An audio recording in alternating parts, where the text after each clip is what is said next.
I'm gonna try this again.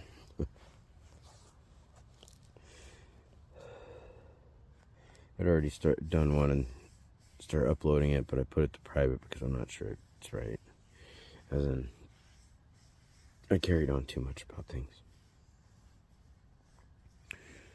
So, Friday, and I shit you not, no sooner do I upload my vid, you know, good day for once, that type of thing. When I picked up my car from the mechanics,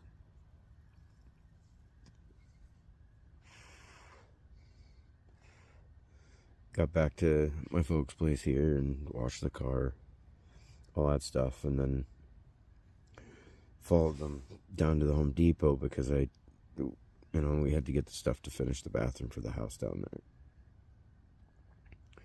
We grabbed what we could. The only thing I could grab now was just a stretch of plywood. Just a little stretch.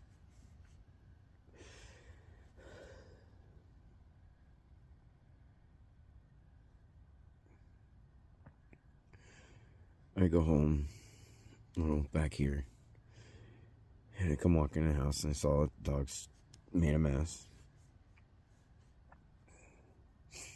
One of them had an accident and all that stuff. I can't really call it an accident because my folks didn't really potty train their dogs. The dogs, they just lay down some fucking towels, and they make sure the dogs go outside all day long. But other than that, their dogs are taught that if the towels are down, they can go potty there. That's why I've just been pretty well. I've been long done living in this place a long time ago because I'm tired of living like this. I didn't have an option of where to go after the shit my ex pulled.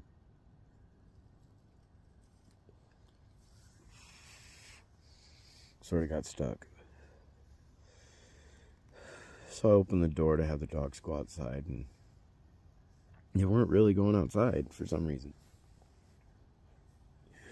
And so I'm cleaning up the mess and not really noticing a whole lot at first, and it took a couple minutes. But as I started cleaning up the pee, I noticed that it was turning to blood, and I'm going, wait a minute, what the fuck's going on here? And I noticed my dog Masha. She's laying there on the floor in her own blood, just a puddle of blood. And I'm trying to figure out, okay, wait a minute, what the fuck's going on here? I automatically started going on pretty much in a panic mode. I immediately called the family. Hey, no, you need to come back. I need help. We gotta get her to the vet immediately. And, of course, they're ignoring their fucking phone. I mean, I was blowing their fucking phone up big time.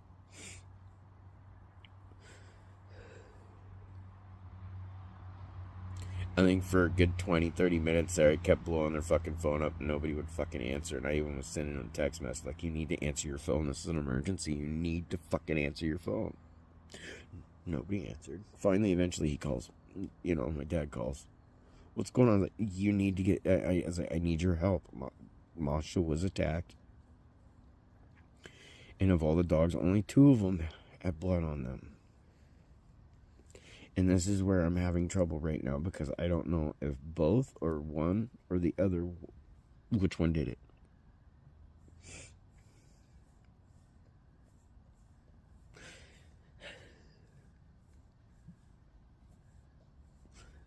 Masha thought she was in trouble, went running to my family, into my mom's room, and tried to hide under the bed.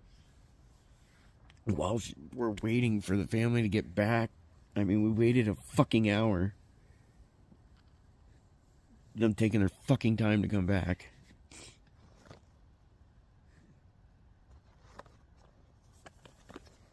Meanwhile, my dog's sitting there suffering. I'm trying to fucking not only clean up all the blood, because that's all I could smell was blood.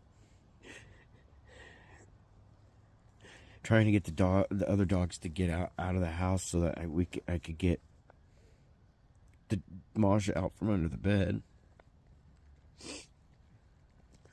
Finally, the folks show up. And that's when Dad's realizing, oh shit, it is more serious. It's like, I'm getting fucking tired of being second guessed.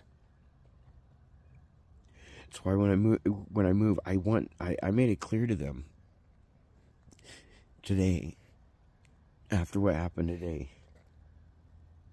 Because yesterday, Well, Friday, because it's now like butt-ass early Sunday morning. It's like after midnight now.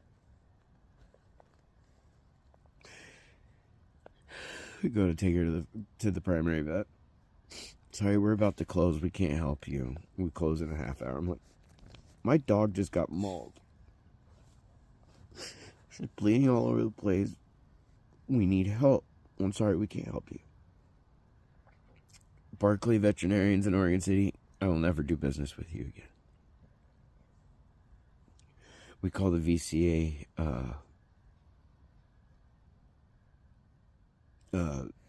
24-hour emergency pet clinic place. No, we got turned away. Sorry, we can't help you. We're full. Like, my dog is sick. You're dying. Instead of having her suffer and just bleed out, I may as well take her home and do what a farmer would do. Just put his dog down. But no, I was doing everything I could to save my dog.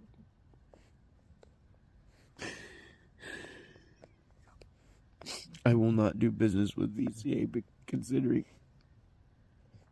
especially after this situation today, because they just showed me what kind of place they were.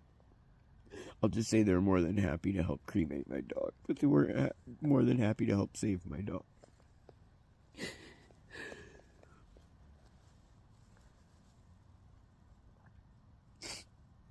We got a hold of 3 different veterinarian offices that we were already on the road trying to go to, and all of them kept turning us away.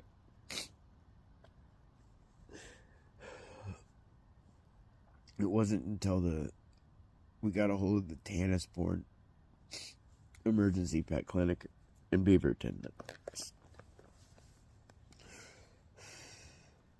It's like 40-something miles away, but because fucking Portland's a shithole along 26, 217, and I-5, especially going from the 205 I-5 interchange all the way out. It took us about an hour and a half to get there. Another half hour of waiting. So my dog had already been suffering for about 2.5, 3 hours.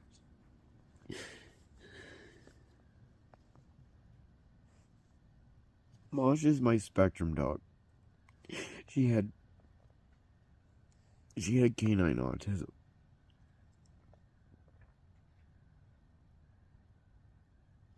They got her in, and they gave her something to help with the pain before they, cut the hair back so that they can address the wounds, clean them up, do all that stuff.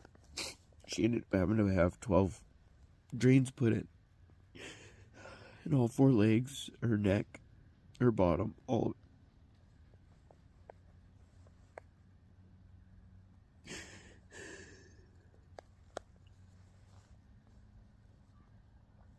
We left her there overnight, so that way the doctors could do what they needed to do. And the doctors there were pretty good. It's like the Tannisbourne pet clinic or whatever, their 24-hour emergency clinic for 24-hour emergency veterinarian's office. The doctor was very nice, and the nurses there were pretty nice too.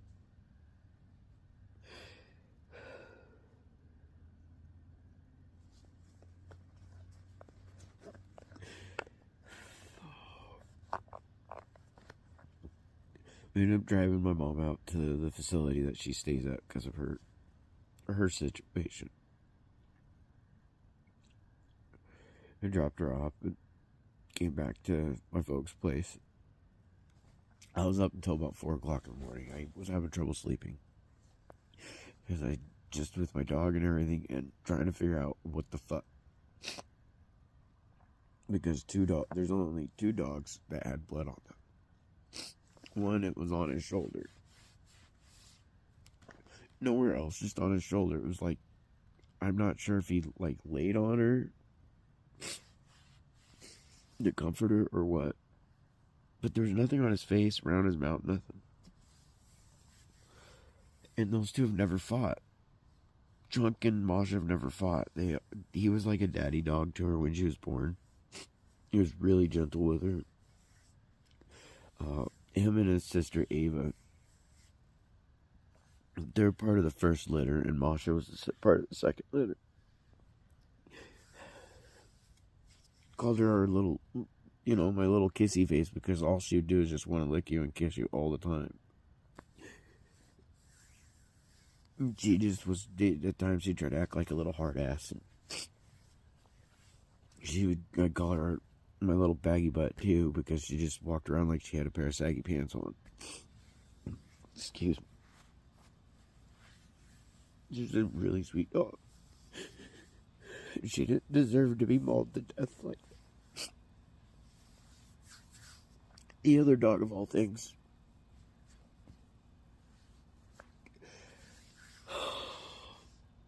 was a part of Ava's litter. And she was the only one that nobody would take, so my folks took her. And of all things, she's the second smallest dog in the house, but yeah. She acts skittish at times. She's real loving, real sweet, that type of thing. But she would always pick fights with Masha, or she'll pick fights with Nana, which is my old red nose. She'd sit there and keep licking her face till she'd annoy the piss out of the dog till the dog starts growling and snarling and then snaps at her. And either, like with Nana, because Nana's so much larger, she'll back off a bit, but she'll constantly keep doing this shit. And I've had to get on that dog so much. And she would do this type of stuff to Masha and get Masha riled up, pissed off, and Masha would go to, fight back. And next thing you know, Snoopy's either getting aggressive with her or what have you. And that dog has done this to Masha, Nana, does it to Misha. Yeah. And she don't stop. I've smacked her so many fucking times at that point, and I don't beat my dogs, but I'll smack them on the butt, keep telling the dog no, and they keep doing it. Eventually it's like, yeah, no, they're going to start associating it with getting their butt smacked.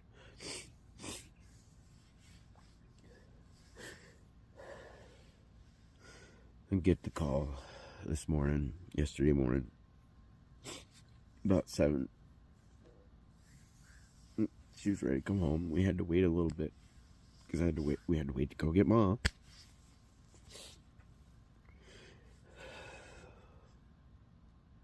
Go fucking get her. Drive all the way out from east side of Portland all the way to the fucking west side of Portland. Fucking shithole.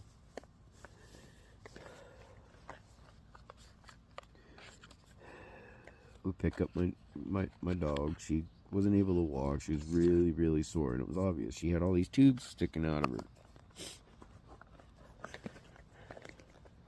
We got her back here to the house. I had a bed set up for her and all that, and my mom's room, because my mom's not living here. Like I said, she's staying in a facility, and she would always go into my mom's room because it was quieter in there and away from Snoopy and the other dogs for the most part. She didn't have like I said, she didn't have a problem with Chunk. Those two have never fought. Her and Ava has fought a little bit. That's her big sister, but they never fought. Like, they'd growl at each other, bark at each other, and that's about it.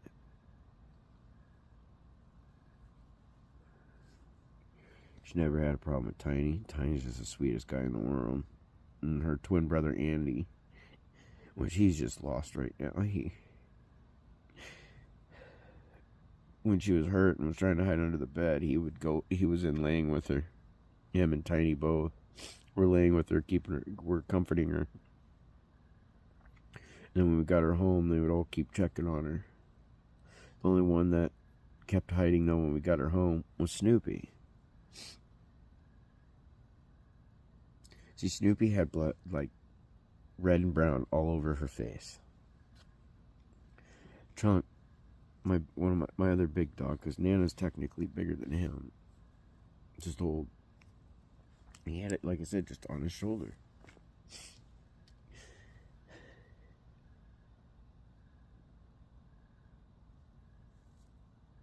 So I don't know. I think it's Snoopy, of all things. I'm pretty sure it's Snoopy, but I don't know if Chunk didn't help in the matter, or if he didn't lay with her, or what, because on him it was like fresher. A little bit fresher, like he laid on her, or laid down on the floor or whatever in it, where Snoopy, like I said, had it all over her face, red and brown.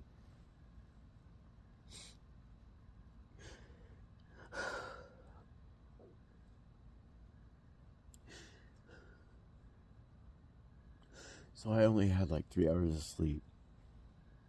And doctors kept saying from the time we basically that from that moment on for the next couple days was going to be the most critical time for the dog, and we needed to keep an eye on her.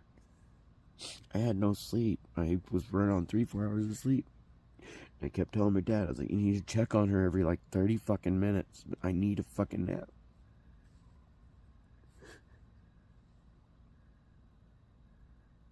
Like, this dog, of all things, they got her on a fentanyl patch. It's that bad. They said, you can't let it get too hot. All this stuff. Like, you need to keep an eye on her. I was like, she was whimpering. You know, obviously she was in pain. So I went, before I took my nap, I went out to my car and grabbed a stuffed ducky that she liked. It was Coda's stuffed baby, but she liked playing with it too. She didn't beat it up or anything like that like the other dogs would have. She actually would cuddle and snuggle with that stuffed animal. So I took it in there so that she had something to comfort her. She's laying in one direction, and I gave her the ducky and started cuddling with it, and she whimpered a little bit and wagged her little tail. Went and, like I said, I told my dad, I was like, you need to keep checking on her. Take a nap. I wake up to hear my dad going, damn it. What the fuck's going on? He's going, Jay. And he's like, I think Bosch is gone. I go and I check on her. She's gone. And I find out, no. My mom and dad decided to leave, go have lunch. Because my mom's crazy fucking ass is like, you know, going out the door, just taking off. No sooner did I guess I fell asleep to take a nap because I hadn't had any real sleep. She goes bolting out the fucking door. Dad goes out after, oh, we're gonna go have lunch. We're gonna do this, we're gonna do that. And then he takes her back. I mean, he was gone for a good 4 or 5 hours. I had no idea. And she must have just passed away because she wasn't like stiff. Her little nose was cold, her feet were cold.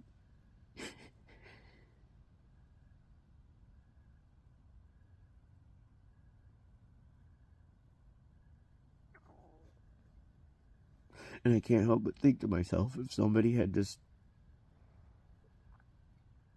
fucking stayed faithful, had fucking instead of taking myself for granted, trying to obsess over her mother and friends and other men, my dog would be alive right now. I wouldn't have been forced having to move back to a place there's just not a lot of room. It's fucking dirty here. I mean, my son and his wife has been coming up and have been helping clean the place up.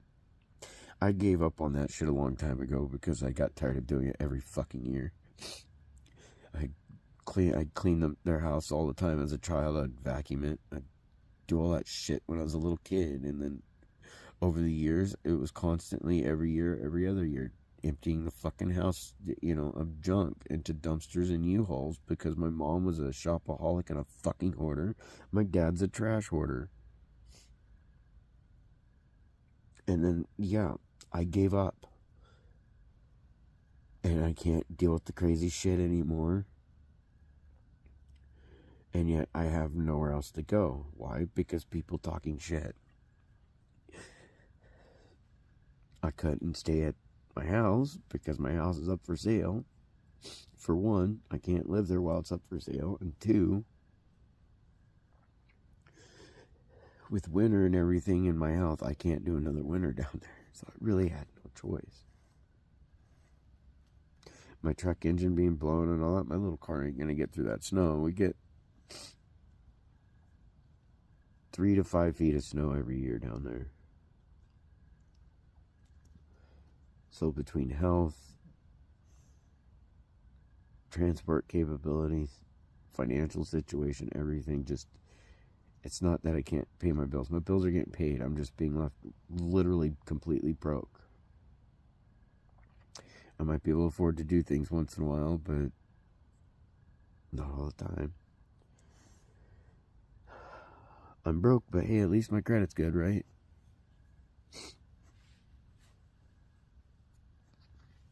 But, oh,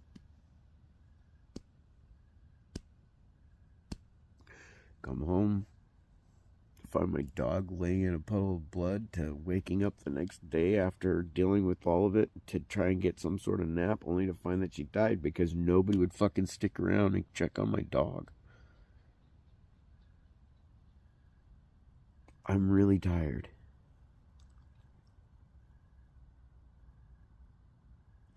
And right now, there's nothing more I want right now than for my house to hurry up and finish fucking selling. So I can find a fucking home for my animals and I. So we get as fucking far away from this toxic shit as possible. Because it's just, I've gone beyond bitter a long time ago. I try to stay happy. I try to stay positive. But in all honesty, I became bitter. Because there's just too much shit. I'm tired of trying to hopefully be able to rely on someone, family, and I don't have a family or friend that I can rely on when I really need help.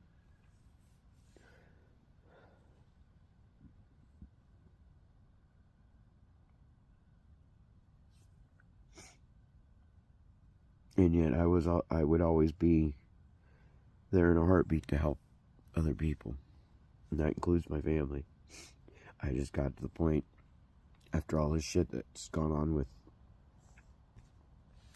that person, and then all this shit where my family's concerned and everything,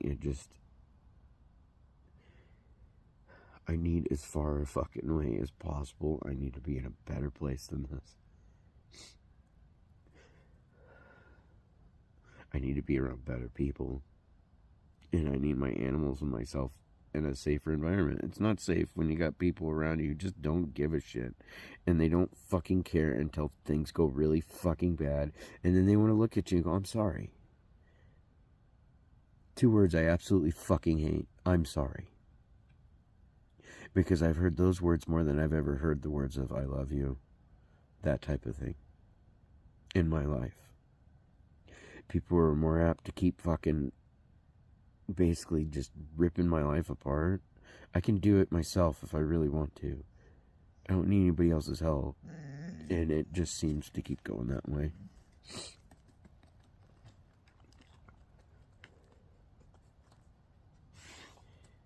You know, I'd rather, you know, it would be easier for me to deal with if it was my own blissful ignorance that kept creating these situations where I don't have any choice type thing. I've had to learn enough from my own mistakes and other people's mistakes that I've given everything I can to not, like, yeah, do the things that I don't like other people doing. You know, the whole practice what you preach shit.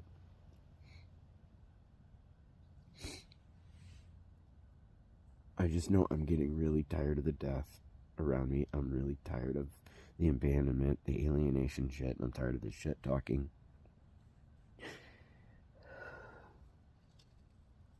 I'm tired of my fucking health going the way it is. And all I want in life is at least some fucking kind of break.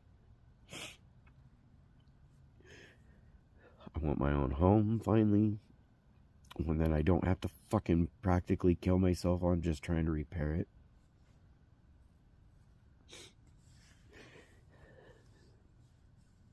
My dogs and my animals are my best friends. And other than the one best friend that I've got that I've known since childhood, I keep practically all the rest at a distance because of how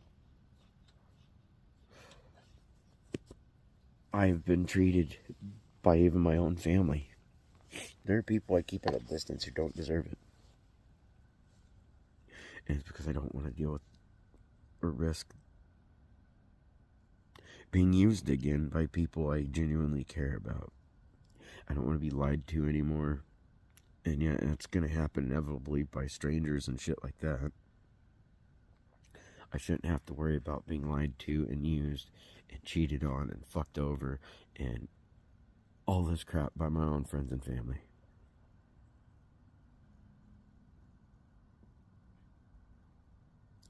I've never done well. Never done well losing an animal. Like I said, they're my best friends. I love my dogs as much as I love people, if not more.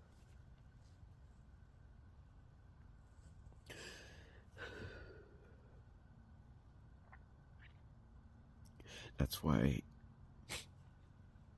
if I couldn't get rid of, like, not necessarily get rid of in the bad sense, but rehome the pups when we had the litters, I was keeping those dogs. I was not risking having them go somewhere that would inevitably end up causing them to go from home to home, no stable home, or getting hit by a car, or just some stupid shit. And of course, because I get back to the corner and have nowhere else to go, my dog ends up getting mauled to death.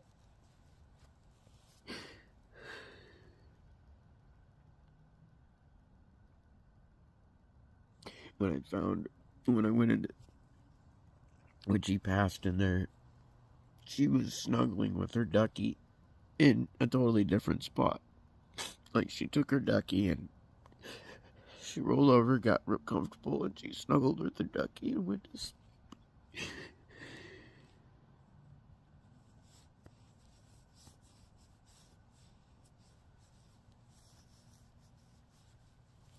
I just want this shit to stop. I'm so tired.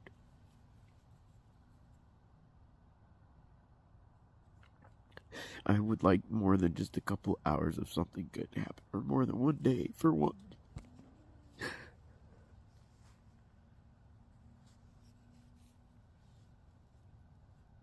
So I don't really make a lot of these vids anymore because it's just non-stop shit. And it's literally the story of my life. Every 3 to 6 months, always something really fucking bad. And in between is just shit.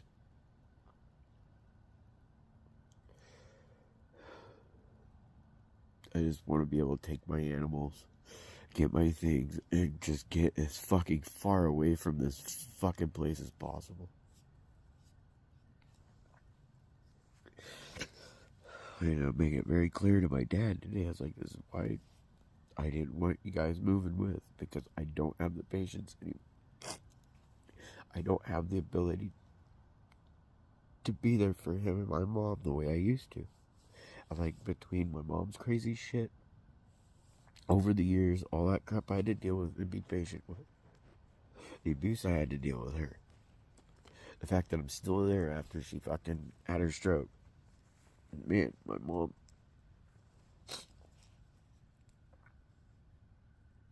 to a degree, my mom got fucking meaner.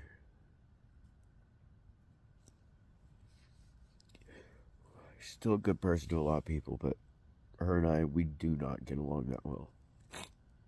Doesn't make me love my mom less. I love my mom. I just can't be around her.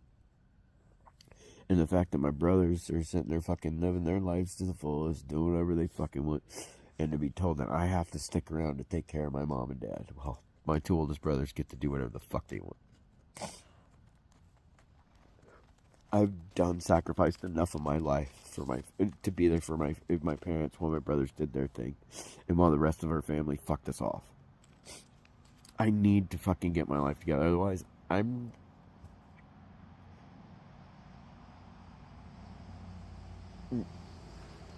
way I feel about it is finally getting your life together when your parents end up dying is not the time to get your life together. You should already be living it.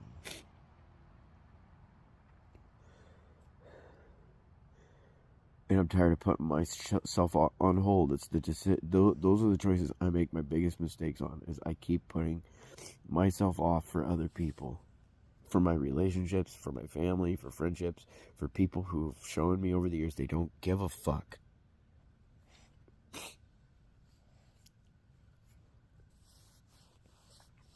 And it's like,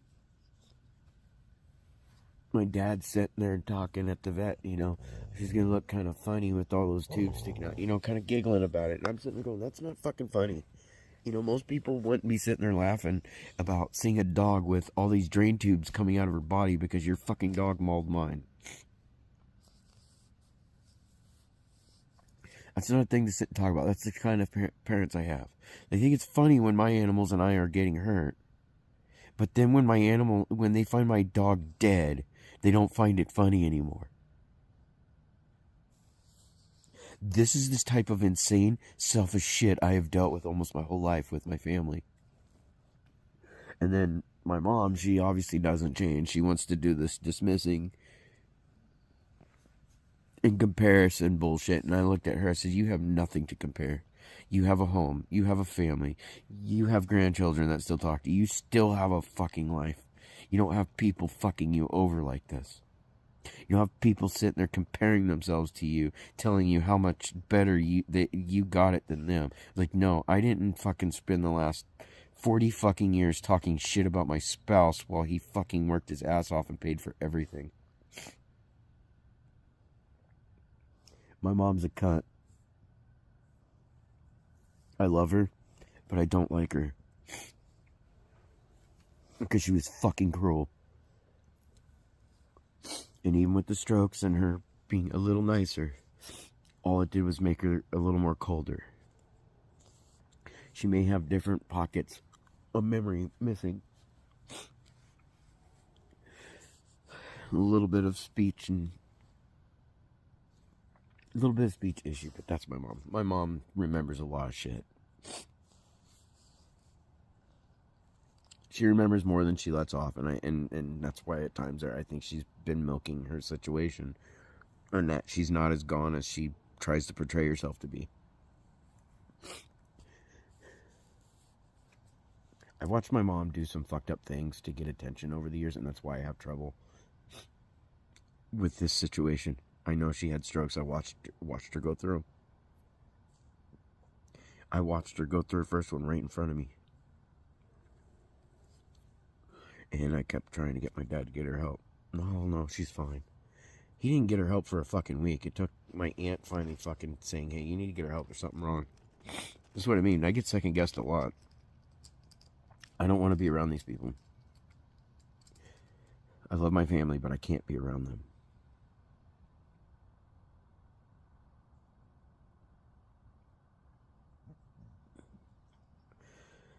Anyways, that's my little update. I'm just dealing with too many situations of, like I said earlier in the beginning, 1 step forward, 2 steps back. I really need this shit to stop. Really need my home to fucking finish selling, so I can get my fucking animals and myself the fuck out of here, in a better home, in a better fucking place, and around better fucking people.